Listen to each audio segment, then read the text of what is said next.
Very good afternoon, everyone. So, welcome to Bose Colloquium. And actually, Professor Jena, who is the speaker of today, he is traveling. So, we are organizing it in somewhat unusual day. But I'm sure the talk is going to be entertaining because he's a great entertainer.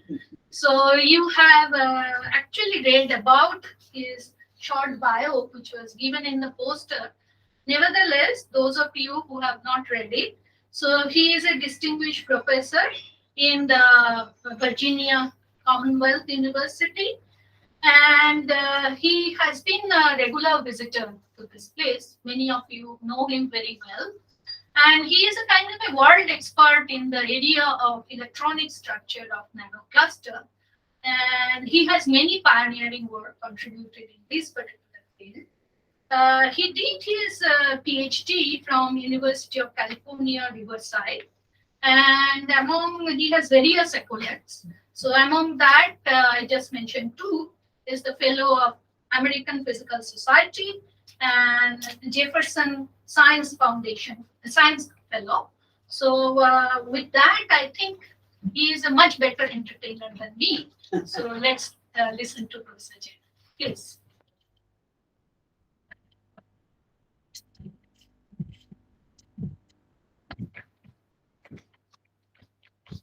Well, thank you very much, Anusri, and I cannot say that I can entertain better than you can.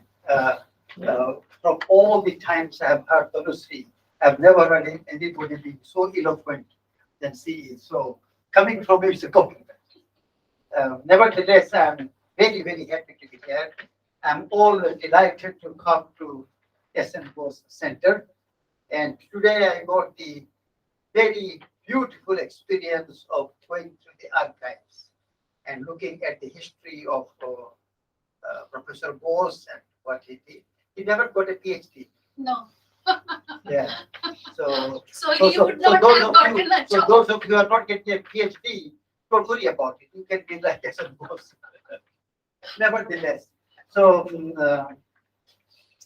let me start by acknowledging the people who have actually done the work.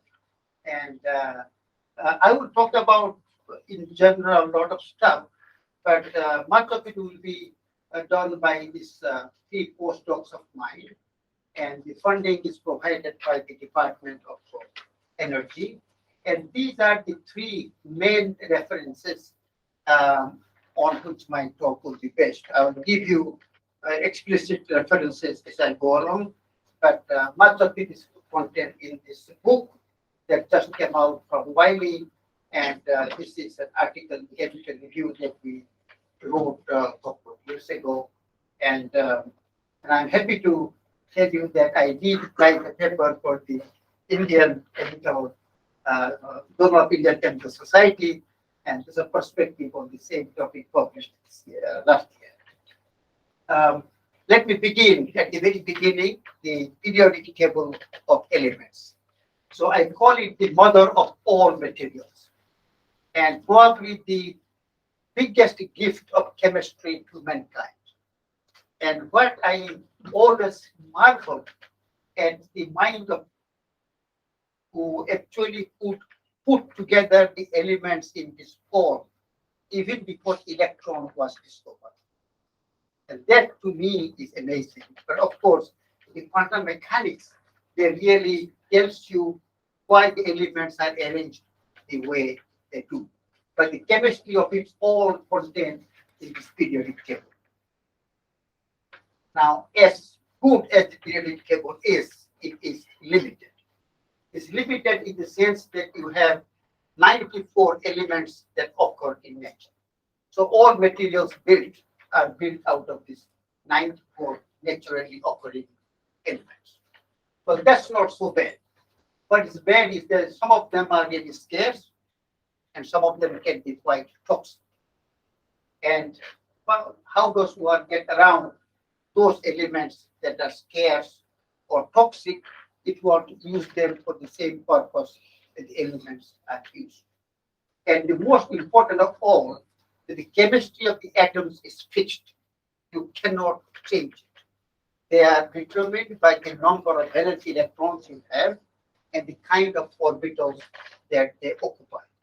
And there is nothing you can do about it. Well, several years ago, and now it is a common word now, the nanoscience came into the field. So if you take any particular material and you reduce the length scale from the bulk to all the way to few nanometers, what will happen is the properties will monotonously change. But then comes to a regime below certain size, the properties can change by adding a single atom or a single electron. That means that you can actually practically design almost any material whose properties are actually controlled by you, not by the atoms that they make up material. That is the benefit of actually sort of what I call nanoscience. Nanoscience, but at the angstrom scale. Now imagine that it's possible that you can design and synthesize a very stable cluster, a cluster meaning a group of atoms, in such a way that they mimic the chemistry of an atom. So I want to mimic the chemistry of sodium. I don't have to use sodium. I can use some other junk, but control size, shape, composition. It will behave just like sodium. So if, for example, lead is toxic, and I don't want to use lead, I find some non-toxic elements in certain form in a cluster that will chemically behave like lead. So I can then use it. So that is the whole idea. If you can do that, then you can imagine that the combination of the number of atoms, the kind of atoms, their shape and size is essentially infinite. So what you can do is you can build a three-dimensional periodic table. And this third dimension is essentially going to be, in principle, infinite. So therefore, you are no longer confined to the Mendeleev 2D periodic table, but rather to a three-dimensional periodic table. At this moment, just imagine that it's possible. And so I'm going to call these kind of elements, these kind of clusters that you design or synthesize with particular size, shape, and composition, which behaves like any of the atoms in the periodic table. So let's call them superatoms. So my talk will involve how do you design the superatoms and what they can do that the normal atoms they mimic cannot do. That means essentially a paradigm shift in the synthesis of new materials. Now, why do you expect that a superatom will outperform an atom? Now, first of all, as I said, the number of atoms is fixed. The number of superatoms that mimic the atoms is not fixed. That's up to you to design. The atoms are usually small, but the superatoms can be large. And the atoms are spherical. The superatoms doesn't have to be spherical. It can have any shape. It can be tetrahedral, octahedral, dodahedral, icosahedral, or even a linear shape. The chemistry is governed by the atomic orbitals. As I said, that is fixed. But with the superatoms, the chemistry is governed by the molecular orbitals.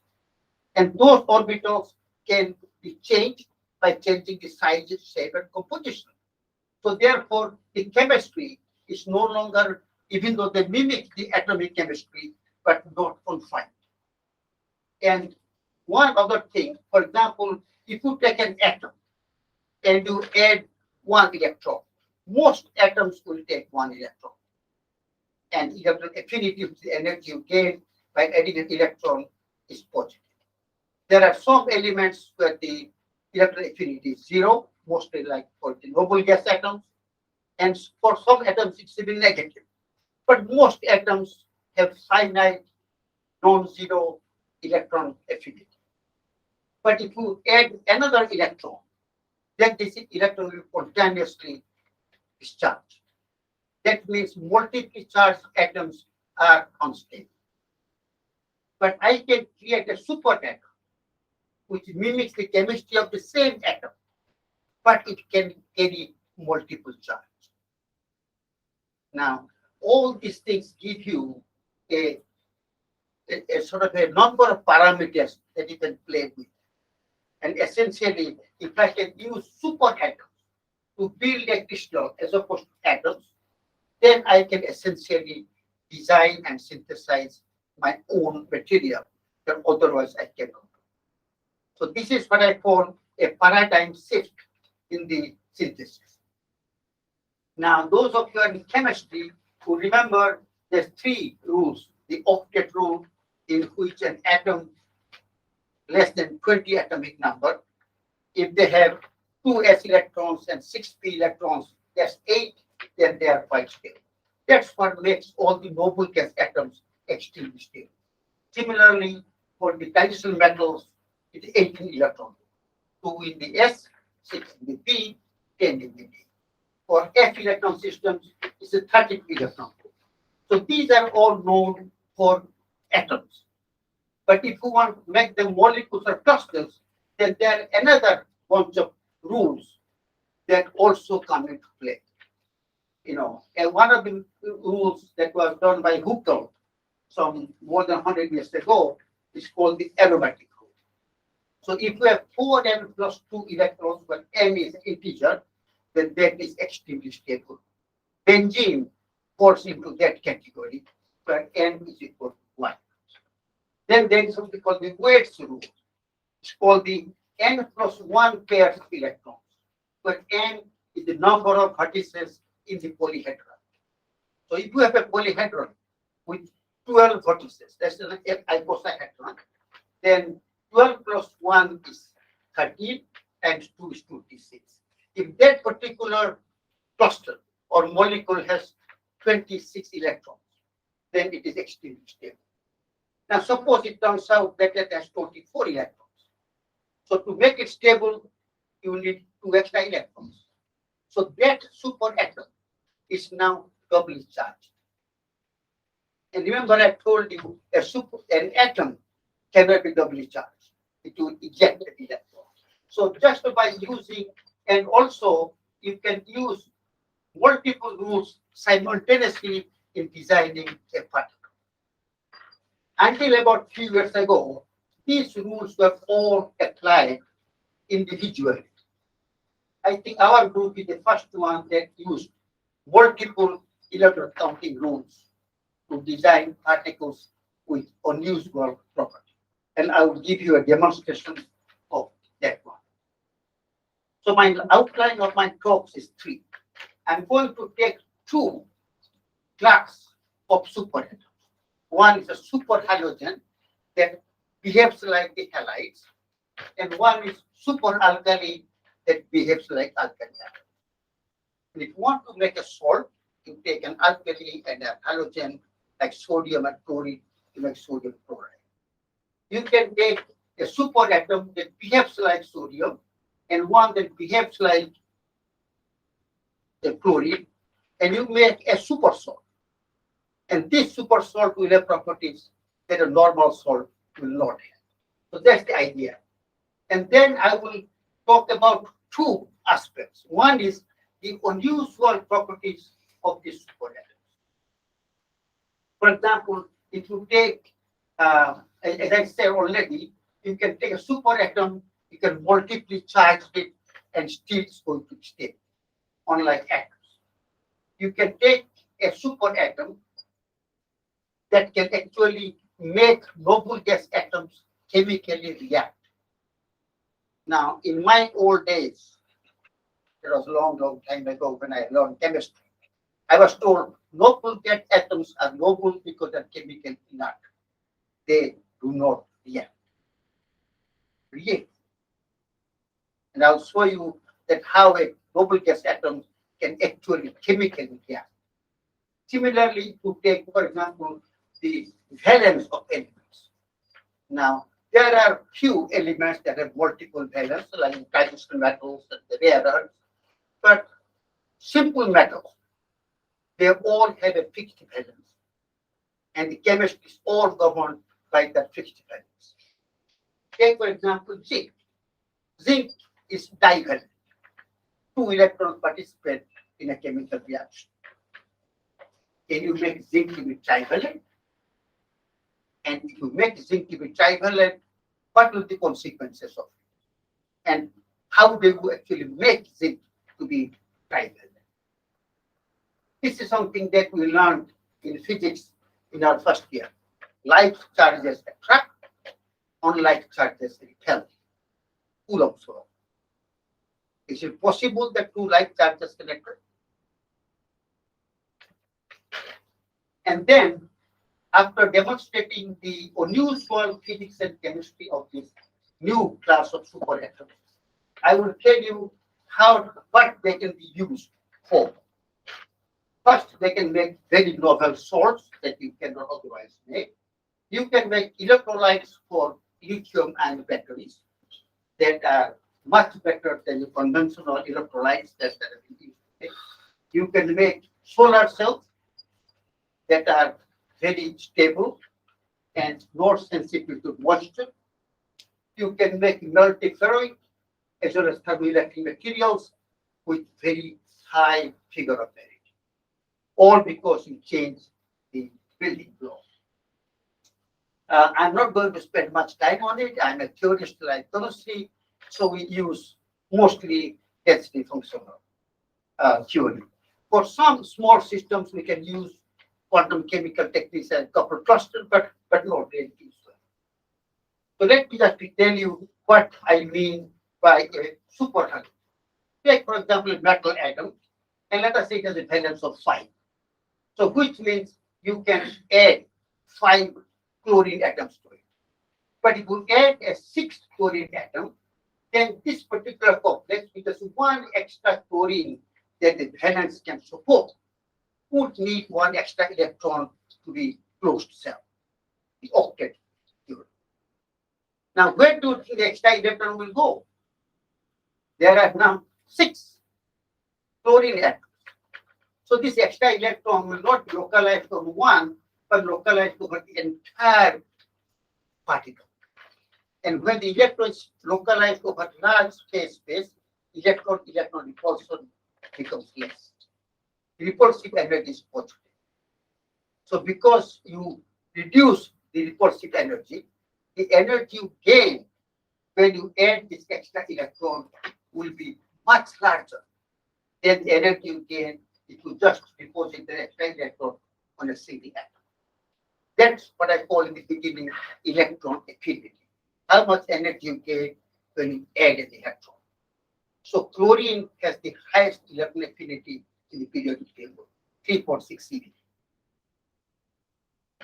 I will show you clusters that we can make in which you can get as much as 20 electron volts by adding electrons, 20 electron volts, and still thermodynamically stable. Now you might ask, why do I need a particle that can get so many electrons? Well, that's where the reactivity comes from. I can make these particles. Can you please repeat this point? Why the electron affinity is? Well, when the electrons decompose, Yeah. the electron repulsion is less. Yes. Okay. And that's because repulsive energy is positive. Okay. So the energy goes up. And this was actually predicted a long time ago. And it took about 20 years for experiments to actually prove it, because laser was not strong enough to actually probe electron affinities, say in the range of 6 eV. Now we have electron affinities going as high as 20 electron volts. So it will probably take another 100 years before they can do that. But sequentially it can be done. So same like benzene also. Yeah. Benzene electron affinity is actually negative. But I can make a benzene with very high electron affinity by just changing ligand from hydrogen to something else like CN. And So this is give an example. This is sort of like you have mostly called as the metal atoms, copper, silver, gold, and if you start adding one fluorine or one chlorine after the other, the electron affinity goes high up. You see, a monovalent atom can only take one. But here, for a single atom, you can add up to as many as 6 fluorine.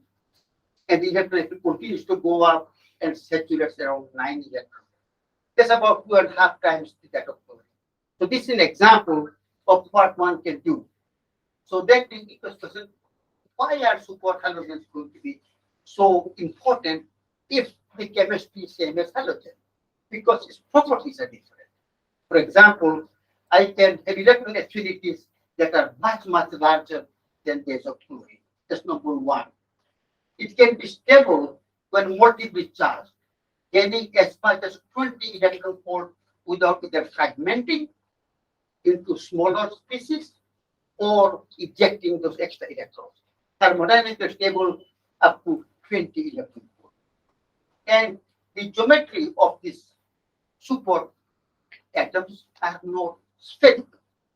So because the symmetry is aspherical, when a sphere rotates, nothing happens to the energy landscape because it's spherical symmetry. But if you have a cluster that behaves like that atom, but its geometry is not spherical, when it rotates, then it's going to interfere with the local environment. The energy landscape will change. This is the main reason why superatom-based electrolytes, solid electrolytes, can have ionic conductivity that is almost at par with the liquid electrolytes. That is one of the applications, for example. Let me start with the first one. How do you stabilize a particle with multiple charge? If you take a particle of radius r and you put 2 electrons, these electrons will repel, they will go as far as they can. So the repulsive energy will be E squared over 2r.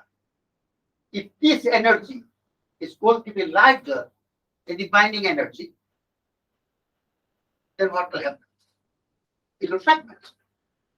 So therefore, the critical radius of a particle depends upon, how much charge you want to stabilize. If I take a particle like this big, I can dump it 200 electrons, nothing will happen.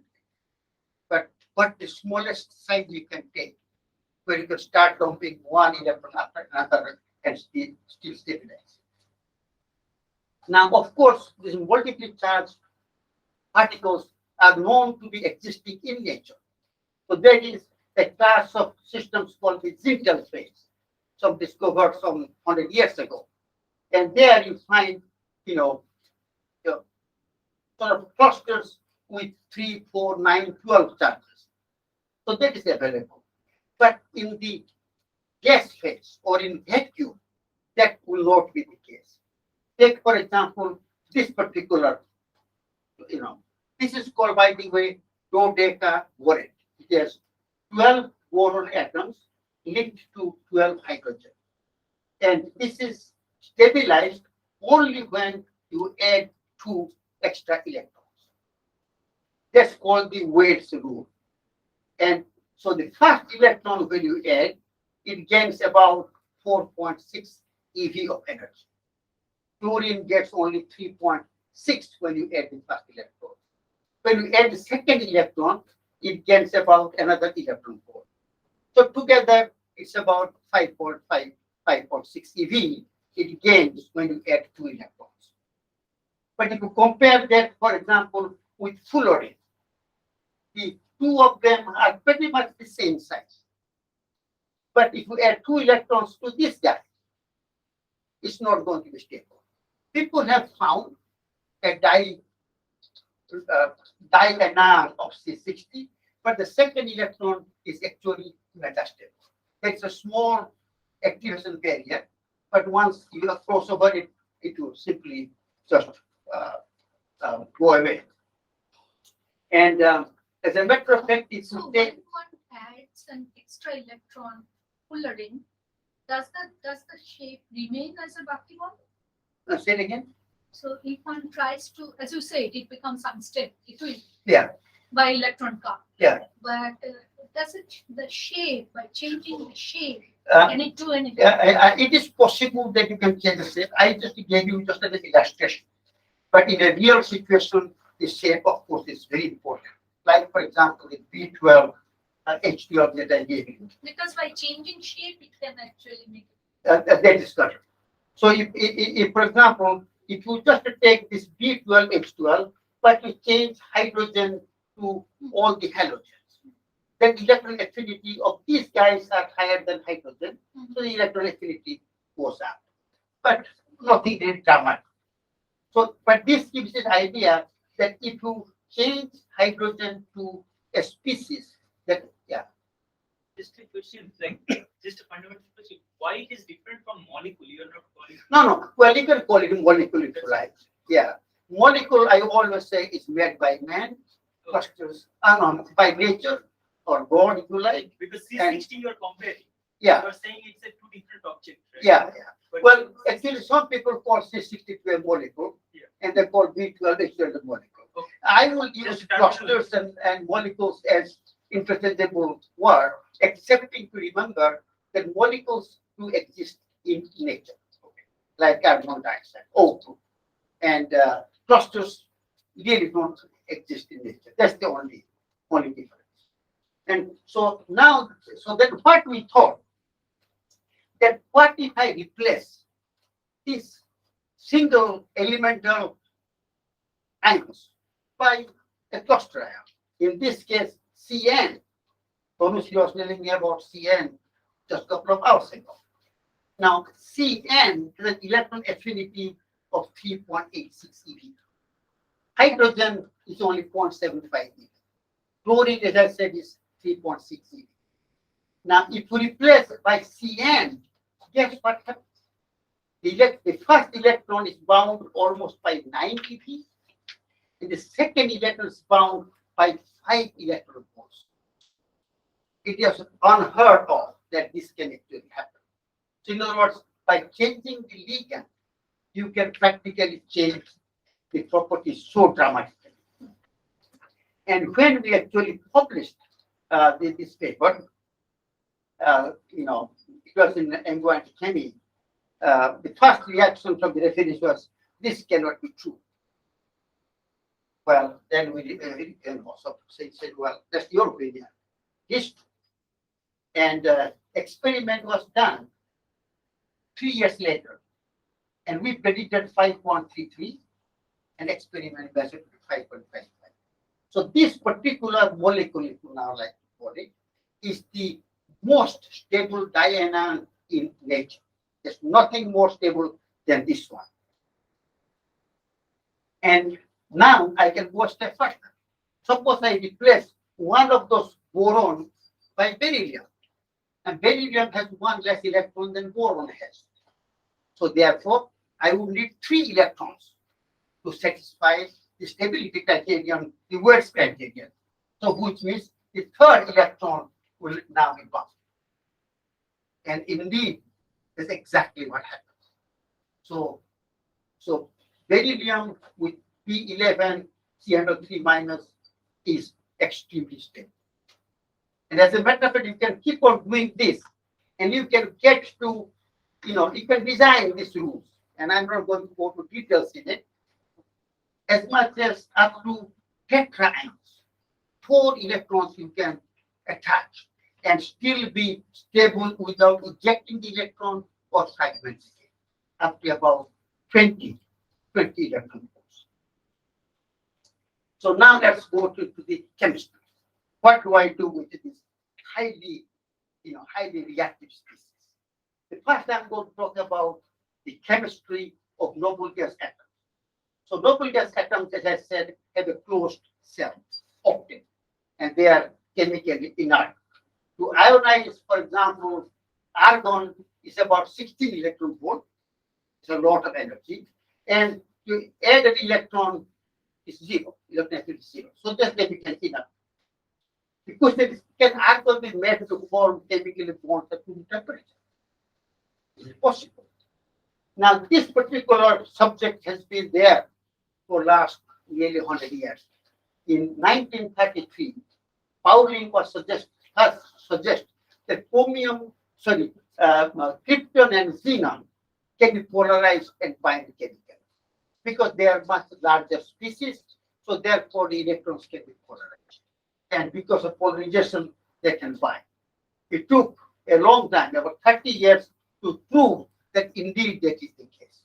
Polarized by how? Polarized means essentially the charge is No, by how? by how? And by what means? Well, I can apply an electric field and polarize it, or I can take a highly electrophilic particle and expose, and that is polarized. That's exactly what the does. So I'm not going to go into. So here it is people who actually measure the electron affinity of this B12, CN12 to minus. So what they did, they removed one CN. So here you have 12 boron with 12 ligands. You remove one ligand. That ligand will go away as a negative ion. As a negative ion.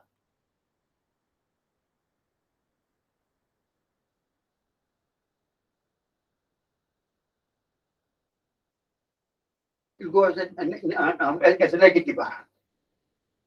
Then imagine you have a molecule. I'm going to use your word. So you have boron, which is now naked because it's losing its ligand. So that will have a positive charge. But the total molecule has a negative charge. So you have a negative charge distributed over 11 ligands, and then you have a naked boron with a positive charge. You have a strong type, a built-in electric field equalizer. Now you bring in argon, and this electric field will polarize the argon, and if it comes very close, it can actually make a chemical bond. As a matter of fact, the binding energy of argon to this species is about 0.6 electron volt. So it is stable at room temperature. It has actually depend on the polarizability, intrinsic polarizability. yes, of course. Inert thing that Sure. If I take helium, Because I can polarize. As we have tried helium and neon, my target now is to really polarize neon. But I haven't gone to, maybe I have put up 50 electron volts here. But with 20 electron volts, we can certainly polarize. And this is experimental, by the way. And then you can go and you can attach one argon, two argons, and the binding energy can go up as high as 1 electron. But this is not enough actually to bind, say for example, neon. So the next example I want to give you is the chemistry of zinc. As I said, zinc has a filled d orbital and 2 electrons in the s state. It is called a transition metal, even though the d orbital is complicated. The chemistry is all done by these 2 electrons. If you ionize after this one, successful ionization will cause 9 eV, 18 eV, and 40 eV. when the D levels are shallow. D levels are shallow, yeah. But still they don't chemically participate. They're still, distant apart from their cell. Electrical affinity of zinc is 0 eV. Even if this slide, like argon, can any metal bind with argon? Can a metal bind with argon? If you can remove the argon. We haven't found a metallic cluster yet that can, in principle, the answer is yes. In practice, we haven't found one. We have to find a cluster that can actually have that high an electric field. The metals don't tend to have that. And so the question is, for example, if you look at mercury, which is in the same column as zinc, the mercury does exist in oxygen level +3 and +4. But zinc is smaller than mercury. So it can't be that strongly polarized. So actually, I tell a joke about this. I mean, it doesn't apply to Indian environment. Certainly in New York City, if you ever go, if you are walking at night and it's a dark alley and there's a guy sitting on the bench and asks you, I'm hungry, give me a buck, give me $1. Chances are you will not do it. But if takes a gun and looks at you and says, you give everything that you have, right? It all depends upon what instrument that you are using to make you do that you don't forgot. Right? That's the key. Atom symbolic would be exactly the same way. I have no idea why they do it, but they do it. So I want to make zinc to be transparent. How do I do it? Well, I have to find particularly something that can, if zinc will bind, I want it to make 3 bonds with monovalent ligands. That will be one way. I want to make sure that this binding, this bond strength is very strong, that is strongly bound. And also that the 3D electrons must explicitly participate in the chemical reaction. So what we did, we took a reactant that is super electrophilic. I already gave you one super electrophilic that was able to bind argon. And I can go step further by manipulating the core, by manipulating the ligand, up to 20 electron volts. The idea was, can it make a zinc to be trivalent? And indeed, that's exactly what happened. So here is a particular molecule with 1 beryllium, 11 boron, and 12 sion. As I said, it can be stable as a trivalent. And look, zinc makes 3 chemical bonds. And we have analyzed it with all kinds of electronic structure analysis to make sure that these are real chemical bonds, that the electrons are indeed shared between zinc and, in the case of nitrogen, because these are CN. And then if you take a larger clusters like this, with 1 beryllium, 23 boron, and 22 CN, you can do the same thing. So I'm going to skip. Depends on what kind of ligand you use. This is CN. Yeah. So Cyan. instead of cyanide, if you use something else. Yeah, well, we have used BO. BO. BO also can do it. And I didn't want to use anything that is bigger than that. I want something that's linear. Yeah. Yeah. Of course, that direction. Yeah. Otherwise, they will interfere statically and it's not going to work. And then let me come to physics. Can 2 like charges attract? But this is actually a very old problem. Lord Kelvin did that in 1845, where he showed that you get 2 positively charged particles. Now, these are macroscopic particles, big ones. And they can come together, they can actually attract, and that's because of the image interaction. Similarly, colloids is quite standard. 2 charged colloid particles that charge positively can also attract. In 1986, there was a paper where they found they could take 2 molybdenum atoms and remove 2 electrons. This guy is also stable. And we had explained that one a year later to be a competition between polarization forces at short distances and electrostatic repulsion. And but negative, multiple charge negative ions, that was not very, the attraction between 2 negative ions was not that common, excepting, of course, the Cooper pairs. But in 2011, this experiment done by this group, where they took this B12, I12, this is the same boron that I showed you with hydrogen replaced by iodine. And they sequentially started removing iodine, 1 by 1 by 1. And when they went to B12, I9, with 3 iodine missing, these 2 guys combined spontaneously, and made B24 I18 2 minus. The first example of a two negative charge attract.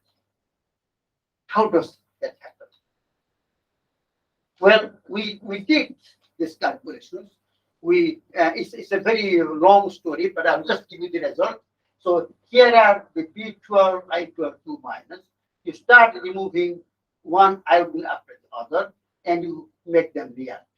This is how they form. So what happens was, in this case, when the two, you have three iodines removed, so which means three borons on each one are naked. So when they come together, each particle, each B12 I9, B12 I9 will have a strong dipole. So they have a dipole-dipole interaction. That's attractive at short distances because it's 1/3. The Coulomb repulsion goes as 1/r², if you look at the force. So at very short distances, you can have dipole-dipole interaction dominate over electrostatic force. And indeed, it can happen. The next question is it going to be spontaneous? It can be spontaneous if there are no barriers. And that's impossible to imagine. You have two charged particles very far apart, the negatively charged, they will repel. That's Coulomb's law. You cannot have like that. And as you come together, the energy will go up and up and up. And then once you reach a particular point where the dipole-dipole interaction dominates, you go down. So there will be a barrier. But what you do? But then why spontaneously combine? Well, that's only because the barrier can be so small that at room temperature, you can overcome that thing. So indeed, that's exactly what we saw in the calculations and demonstrated that the barrier for B12, I12, B12, I minus is essentially very, very small. And you come to a small distance like 4 or 5 angstrom, the energy goes down. And indeed, you can have charged particles actually attract. Doesn't mean Coulomb is dead. I mean, he's dead, but his law is not dead. So this barrier also showed some dependence. Oh, that's because of the size, the electron affinity. That is a little bit more involved. Yeah, yeah. Each of the example I'm giving you, I could give you 1 hour talk in details, but I thought it's better for me to give you the sort of the flavor of things rather than detailed ones. So I talked about this super alkalis and super. I showed you super alkalis. You can make similarly super alkalis. Alkali atoms have very low energy to ionize. Cesium has the lowest energy to ionize the periodic table, about 3.4. So what if I make a cluster or a molecule that will be much easier to ionize than, for example, cesium? That will be a super alkali. You take 3 lithium and 1 oxygen. Oxygen is divalent, so you can take 2 lithium.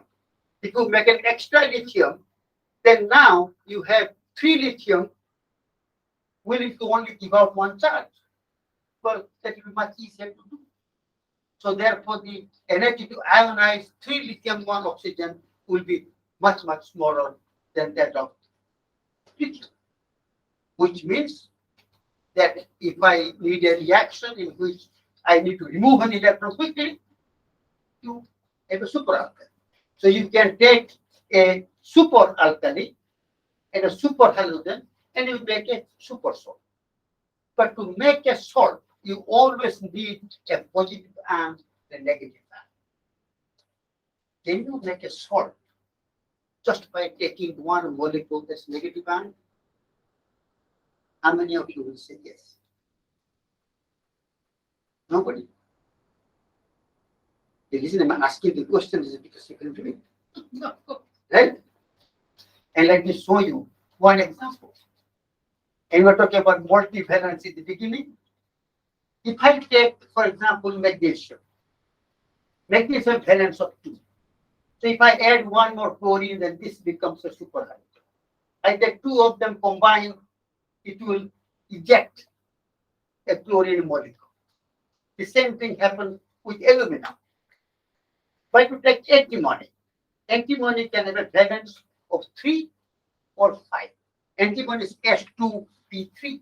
So it's divalent, two valence, mixed valence, 3 and 5. So you get antimony Cl4.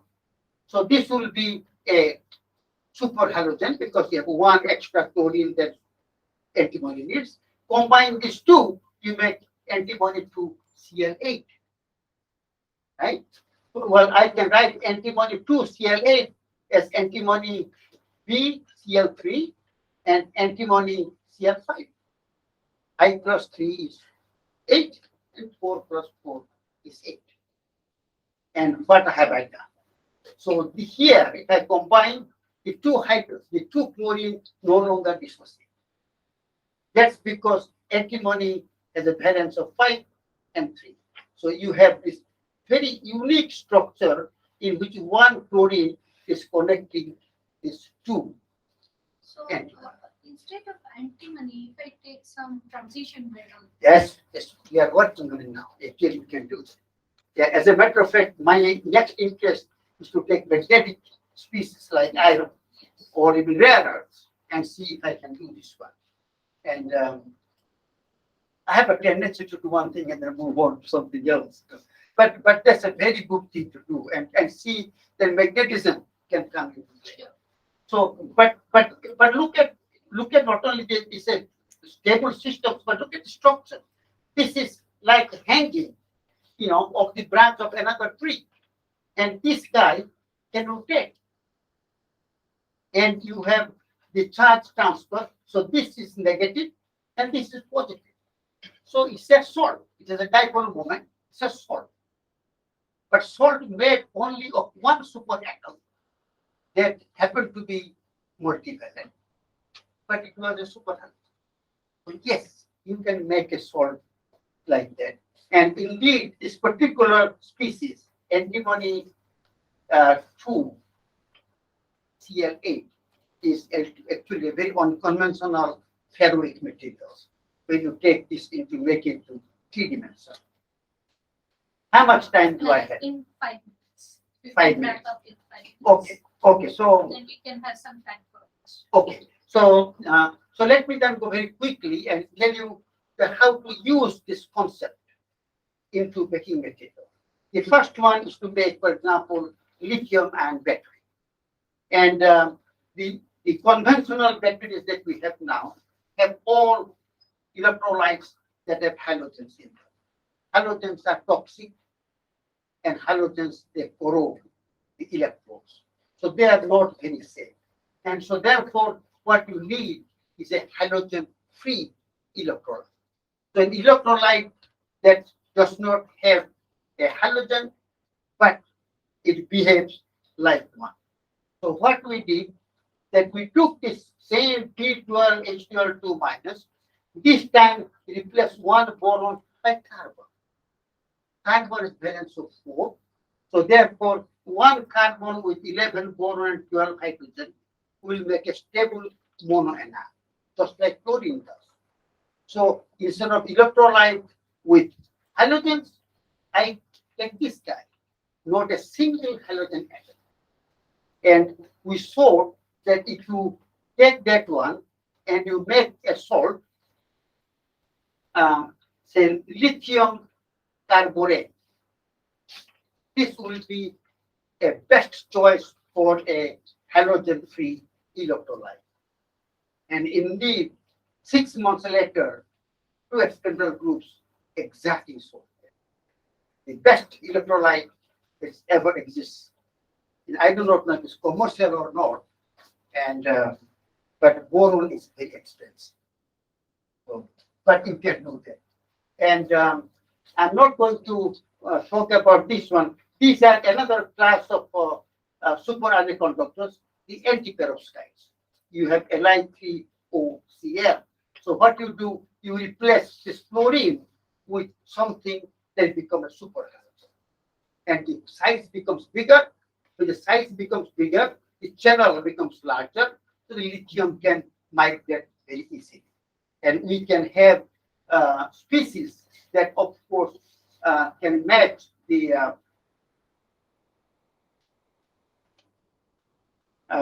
that are very low acquisition energy, very large band gap, and extremely stable up to 600 Kelvin. And the conductivity at room temperature is at par with that of your liquid gas. And this also has now been verified experimentally. I probably could go on to give you other examples, like electrides and solar cells and thermoelectric materials, but you get the point that that it's possible to take a superatom that behaves like an atom and that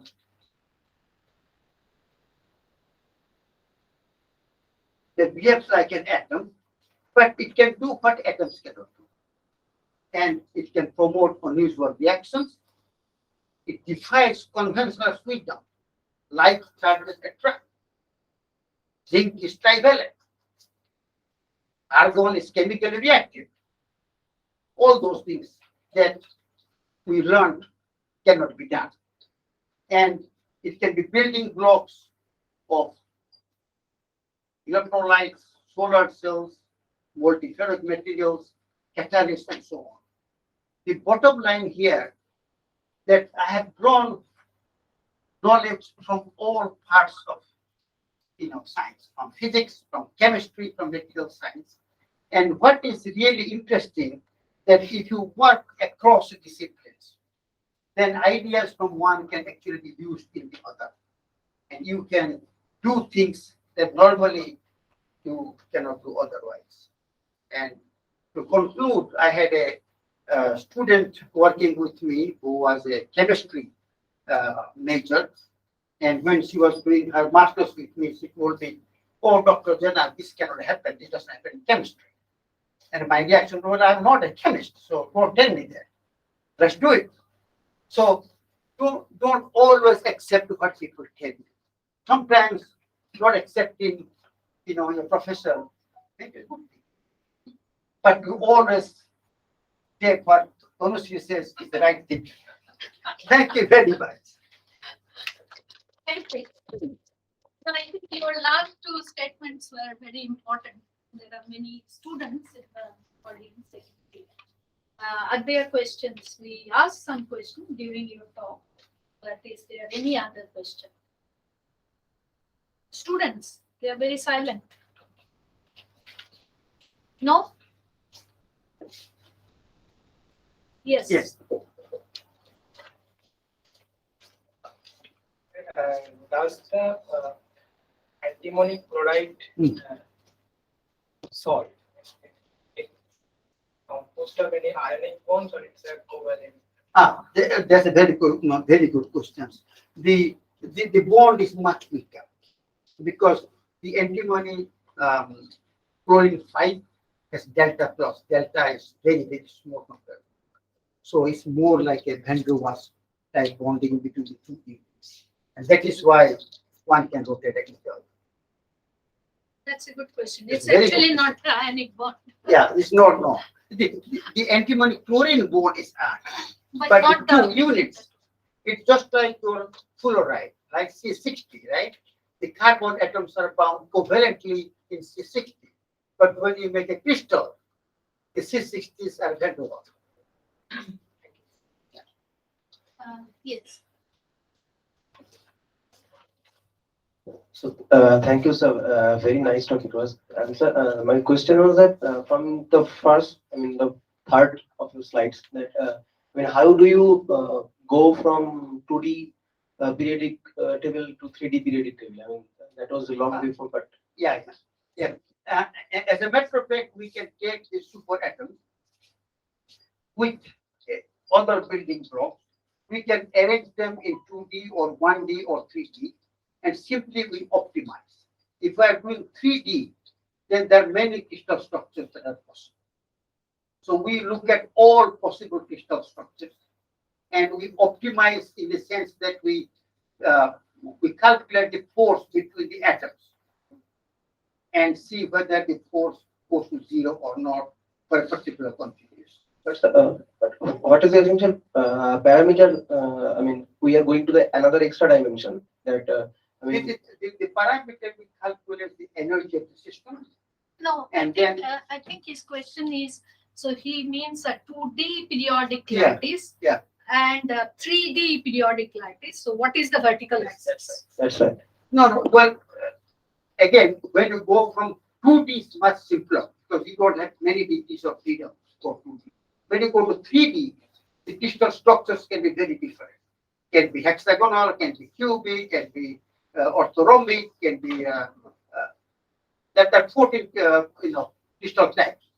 So what we do, we confine the systems to all possible crystal structures you can have in 3 dimensions.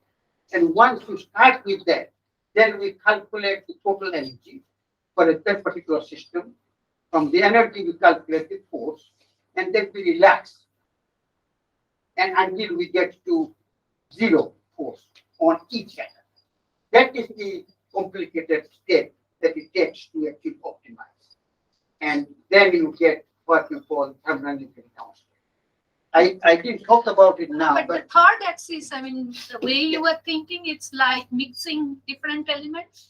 So here you had only one element, but in the third axis, actually you're mixing different elements. Any other question? Comment? If not, I was just curious about the thermoelectricity. yeah, So by making such kind of the super atom, yeah. so what you gain is the The- thermal conductivity yeah, becomes more. Yeah, it is the phonon part. It's in the It form. is the phonon part. Right. You know, because otherwise, if you do in one parameter, the other one just will immediately. Yes, yes. So it is really at the It's phonon. really there. Thermal And conductivity. that comes because these clusters can rotate Yeah, and they can vibrate yeah. and at very low temperatures. Yeah, it's exactly like you showed some of these gentle Yeah, phases, yeah. which basically rotate. Yeah, It's from there. yeah, it's from there. Okay. So you told that it's difficult to make it, right? These materials, the super. No, it's not difficult at all. As a It matter of doesn't exist in nature. no. The thing is, like I showed interface. For example, I want arsenic 7.3 minus in one of my designs. So I'm not going to make arsenic 7.3 minus in a chamber in a vacuum and take it out and do it. I'm going to take a zinc, in which arsenic 7.3 minus actually exists. If you look at all the complex materials, for example, perovskites, like cesium lead iodide. So cesium lead iodine 3. You can think of PbI3 as a halogen, just like iodine is a halogen. So you have a cation that is atomic, you have an anion that is a molecule, and it's like a superstar. So if I want to have PbI3, I'm going to take cesium PbI3 and just find a way to get cesium out and put whatever else I want. That is what I call now cluster-based technique rather than cluster assembled technique, where you take individual clusters, put them together. And you told that you can tune the size of these clusters, right? Yeah. So what is the limit you can go to? Like we can go in the bulk limit. There's a Yeah. right? I mean, So of course, if you start tuning, for example, it's like take B12, H12, right? I replace H by Cn. You can take a long chain molecule, I don't know which one it will be, let us say X, and then you can attach. But these long chains will then start, putting their tails around, and then they can combine, and then you lose the property. So there is a limit as to how high you want to go before they will start sterically. Oh, you're meaning you connect, you make this molecule bigger by connecting with the ligand. Yeah, correct? yeah. Okay. I can change the core. I can change the size of the core, the composition core, and I can also change the ligand for any combinations there. I need to see what was raised. So let's thank Professor Jena. Thank you so much. We have a very nice overview of the entire field that you. Thank you. You can read that article in